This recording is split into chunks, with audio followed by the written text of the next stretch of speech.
umukobwa birashobora gukora, ashobora kugira amafaranga, ashobora gutera imbere akava kuri level imwe akagera ku yindi, ashobora kuba boss lady nk'uwo twavugaga, nk'aba bandi twavugaga, ashobora kuba successful, like really ashobora kuba independent, afite imodoka nziza aritwara, afite inzu nziza, afite akazi keza, ari successful muri kariyeri ye, ariko hari agace scientifically speaking, hari agace kaba fulfilled mu mubiri w'umukobwa cyangwa mu miterere y'umukobwa ari uko amaze gushaka, ari uko amaze kubyara. Ibingibi abantu biyita aba feminist bashobora kuza kubyopoza cyangwa kubihakana, ariko fake feminist, not just the really feminist, kubera ko nabonye nabo nabyo ibintu barabihinduriye izina.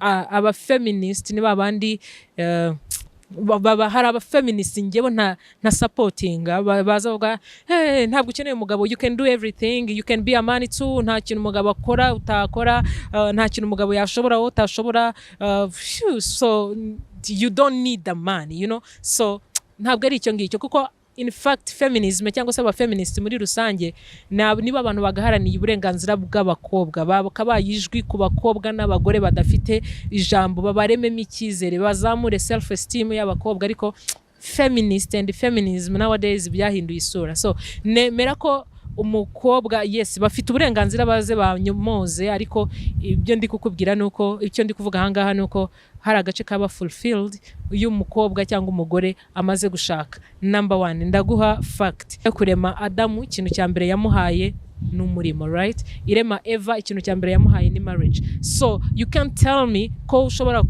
kunyumvisha, ntushobora kunyumvisha uburyo marriage idafite ikintu kinini isobanuye kuri wowe, idafite ikintu. Umukobwa uri nomo ashobora kuba atashaka ku myaka 23, 24, 25, but at the end of the day hari igihe agera kumva akeneye a family, akeneye umuryango, akeneye abana, akeneye umugabo muri rusange. Akakanya ushobora kubihakana, but just wait, it's just a matter of time, you know. Nawe biza hazagera aho hantu wumva ko ukeneye umugabo. Impamvu ashobora kutamushaka ariko akora iki? They sleep around, you know.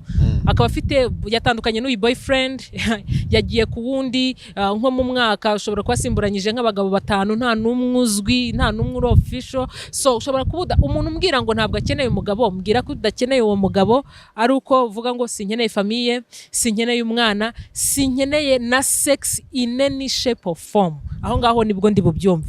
But who is that girl? Naze hano atubwire ko adakeneye anything muri ibyo ngibyo. Yewe